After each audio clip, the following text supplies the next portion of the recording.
ಧ್ರುವ ಅವರೇ, ಯಾಕೆ ಮುಖ ಗಂಟಾಕೊಂಡಿದ್ದೀರಾ? ಸ್ವಲ್ಪ ನಗ್ನಗ್ತಾ ಮಾತಾಡ್ಬಾರ್ದಾ? ಏನಾಯ್ತು ಮೈನಾ ಅವ್ರೆ, ಏನ್ ಮಾತಾಡ್ಬೇಕಿತ್ತು? ನಗ್ನಗ್ತಾ ಮಾತಾಡಿ ಅಂತ ಹೇಳ್ತಿದ್ದೀನಲ್ವಾ, ನಗ್ನಗ್ತಾ ಮಾತಾಡಿ. ಈ ಸಡನ್ ಆಗಿ ಕೇಳಿದ್ರೆ ಏನ್ ಹೇಳಿ ಗೊತ್ತಿಲ್ಲ, ಆದ್ರೆ ನೀವ್ ನಗ್ತಾ ಇದ್ರೆ ನನ್ಗೂ ನಗ್ಬೇಕನ್ಸುತ್ತೆ. ಹಾಗೆ ನಗ್ನಗ್ತಾ ಮಾತಾಡಿ. ನೋಡೋರು ಹುರ್ಕೋಬೇಕು. ಹಾಗೆ ನಗ್ನಗ್ತಾ ಮಾತಾಡ್ತೀರಾ?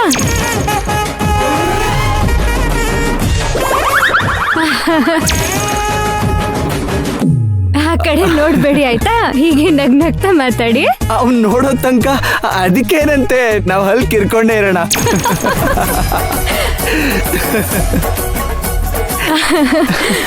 ಧ್ರುವರೇ, ನನ್ಗೆ ಯಾಕೋ ಇವನೇ ನಮ್ಮನ್ನ ಗೋಡನಲ್ಲಿ ಲಾಕ್ ಮಾಡಿದ್ದು ಅಂತ ಅನಿಸ್ತಿದೆ. ನಿಮ್ಗೂ ಹಾಗೆ ಅನ್ನಿಸ್ತಾ ಇದೆಯಾ?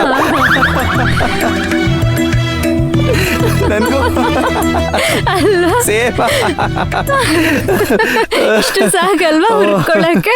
ಹುರ್ಕೊಂಡು ಸತ್ತೋಗ್ತಾನೆ. ಈಗ ನೋಡಿ, ನಾವ್ ಅನ್ಕೊಂಡಿದ್ದೆ ನಿಜ ಆದ್ರೆ ಇಲ್ಲಿಗೆ ಬಂದ್ ನಾಲ್ಗೆ ಹರ್ಕೋತಾನೆ. ಅಯ್ಯೋ, ಯಾಕೆ ಹೇಳ್ತೀರಾದ್ರಿ?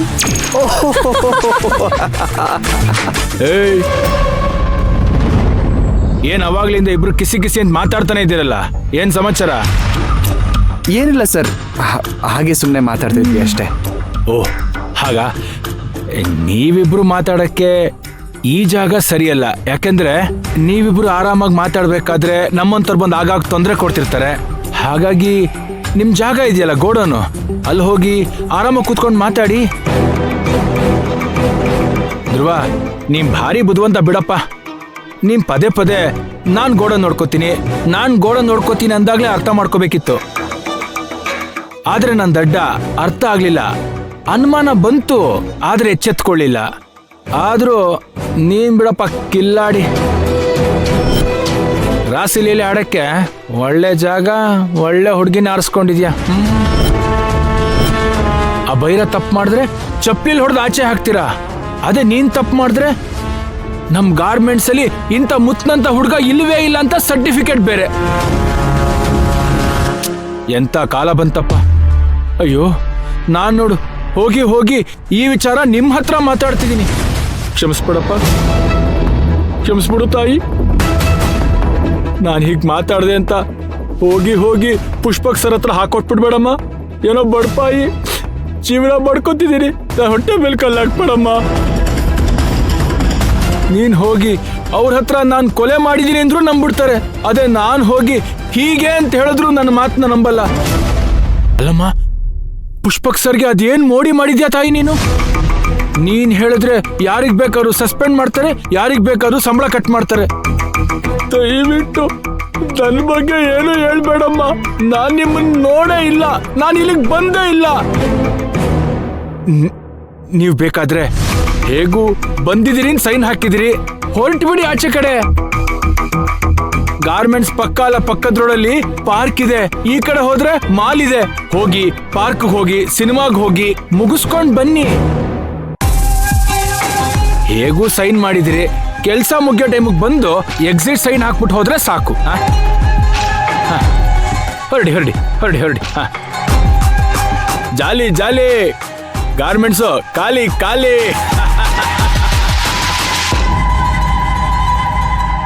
ನೋಡಿದ್ರ ಧ್ರುವ ಅವ್ರೆ, ಹೇಗ್ ಉರ್ಕೋತಿದ್ದಾನಂತ? ನಮ್ ಬಗ್ಗೆ ಎಷ್ಟೆಲ್ಲ ಮಾತಾಡ್ದ. ಅನುಮಾನನೇ ಇಲ್ಲ, ಇವಂದೇ ಕಿತಾಪತಿ. ಹೇಳಿ ಮೈನಾ ಅವ್ರೆ, ಮುಂದೆ ಏನ್ ಮಾಡುದು? ಇನ್ಮೇಲೆ ಸುಮ್ನೆ ಕೂರೋ ಮಾತೇ ಇಲ್ಲ, ಬಿಸಿ ಮುಟ್ಟಿಸ್ಬೇಕು. ಮುಟ್ಸೋಣ ಬನ್ನಿ, ಗೊತ್ತಾಗುತ್ತೆ.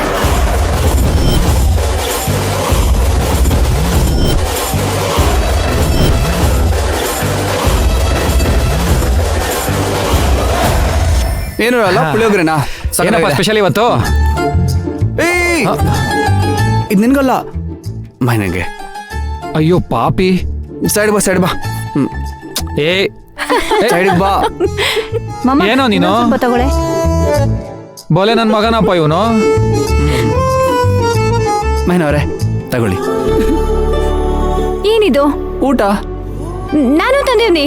ಗೊತ್ತು, ಆದ್ರೂ ತಗೊಳ್ಳಿ.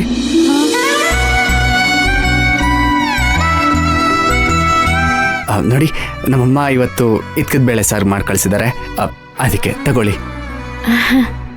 ಹಿತ್ಕಿದ ಬೇಳೆ ಸಾರು ಅಂದ್ರೆ ನನಗೆ ತುಂಬಾ ಇಷ್ಟ. ಅದಕ್ಕೆ ತಂದಿರೋದು, ತಗೊಳ್ಳಿ. ಯಪ್ಪ ಧ್ರುವ, ನಾನ ಜಯಂತಿ ಇಲ್ಲೇ ಕಲ್ ಬಂಡಿ ಕೂತಂಗ್ ಮುಂದ ಕುಂತೀವಿ. ನಾವಿಬ್ರು ಕನಕ ಅನವಲಿವ ನಿಂಗ ಮೈನಾ ತಗೊಂಡ್ ಬರೀ ಆಕಿಗೆ ಹೇಳಕತ್ತಿಲ್ಲ. ಅದು ಮಮ್ಮ, ಜಯಂತಿ, ನೀವಿಬ್ರು ದಿನ ಮನೆ ಊಟ ತಿಂತೀರಾ. ಅವ್ರ ಪಾಪ ಹಾಸ್ಟೆಲ್ ಅಲ್ಲೇ ಇರ್ತಾರಲ್ವಾ, ಅವ್ರಿಗೂ ಸ್ವಲ್ಪ ಮನೆ ಊಟದ ರುಚಿ ಸಿಗ್ಲಿ ಅಂತ. ತಗೊಳ್ಳಿ, ನೀವೇ ತಿನ್ನಿ. ಧ್ರುವ, ಇರ್ಲಿ ನೋಡ್ಕೋತೀನಿ ನಿನ್ನ ಆಮೇಲೆ. ಅಲ್ಲ ಜಯಂತಿ, ಸಾರಿ. ಧ್ರುವ ಅವ್ರೆ, ಇದು ನನಗ್ ಬೇಡ. ಯಾಕೆ? ಅಲ್ಲ, ನೀವು ಬೇರೆ ಯಾರಿಗೂ ಅನ್ಸ್ತಿಲ್ಲ, ನನಗ್ ಮಾತ್ರ ತಿನ್ನು ಅಂತ ಹೇಳ್ತಿದ್ದೀರಾ. ಪಾಪ ಮಮ್ಮಕ್ಕ, ಜಯಂತಿ ಅಕ್ಕ ಅವ್ರ ಬೇಸರ ಮಾಡ್ಕೊಳಲ್ವಾ? ಅದ ನಿಮ್ ಸಮಸ್ಯೆ. ಇಲ್ಲ, ಜಯಂತಿ ಮಮ್ಮ ಯಾವತ್ತೂ ಹತ್ರ ಬೇಸರ ಮಾಡ್ಕೊಳ್ಳೋರೇ ಅಲ್ಲ. ಏನ್ ಜಯಂತಿ, ಏನ್ ಮಮ್ಮ? ನೋಡಿದ್ರ ಮೈನವ್ರೆ, ನೀವು ಊಟ ಮಾಡಿ.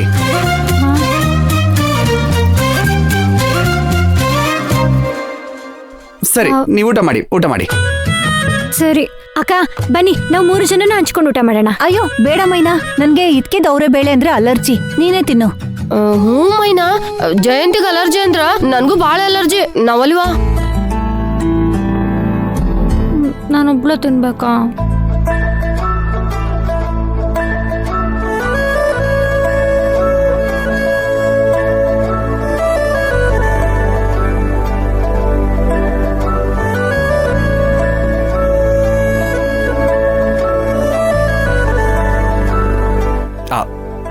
ತಗೋ, ತಿನ್ನು. ಲೋ, ಊಟ ಬಾಕ್ಸ್ ಅಲ್ಲಿ ಇದೆಯೋ, ನನ್ ಮುಖದಲ್ಲ, ತಿನ್ನು.